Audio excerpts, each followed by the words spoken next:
यहाँ ड्रामा नहीं, डिलीवरी होनी चाहिए। मोदी जी ने राहुल गांधी से बहुत कमाल की बात कही है। उन्होंने कहा कि संसद में जो है कमजोर नहीं बल्कि मजबूत मुद्दा उठाओ, और छोटे मोटे मुद्दों से नहीं होगा बल्कि बड़े मुद्दे उठाओ जो देश के हित के लिए हो। लेकिन सवाल उठता है कि मोदी जी से जितने भी अहम सवाल पूछे जाते हैं उनके वो जवाब ही नहीं देते हैं, न उनकी सरकार जवाब देती है। जैसे वोट चोरी के मामले में आपको क्लियर बताना चाहिए कि देश में वोट चोरी हो रही है कि नहीं हो रही है, क्योंकि आपके ही कई बड़े नेता जो हैं तो दो जगह वोट डालते हुए पकड़े गए हैं। जैसे राकेश सिन्हा दिल्ली में भी वोट डाल रहे हैं और फिर बिहार में भी वोट डाल रहे हैं। एसआईआर की वजह से 25 से ज्यादा बीएलओस की मौत हो चुकी है। इस पर तो कुछ बोल दीजिए। इसके अलावा सोनम वांगचुक को देशद्रोह के आरोप में गिरफ्तार किया गया, तो भाई कुछ तो सबूत दे दो कि वो देशद्रोही हैं कि नहीं है, कुछ तो बोल दो इस पर। दिल्ली की हवा लगातार खराब होती जा रही है, प्रदूषण बढ़ता जा रहा है, उस पर तो कुछ बता दो।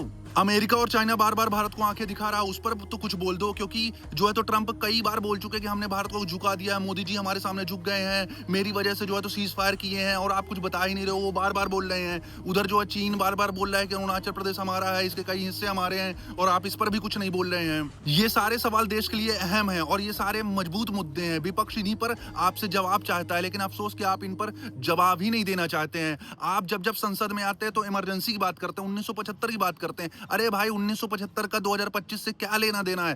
तब जो है तो इमरजेंसी लगी थी, वो गलत थी। इस बात को कांग्रेस ने भी स्वीकार कर लिया है। लेकिन अफसोस की बात है कि जब जब आप संसद आते हैं और स्पीच देते हैं तो इमरजेंसी का जिक्र जरूर करते हैं, जबकि वो पुरानी बात हो चुकी है।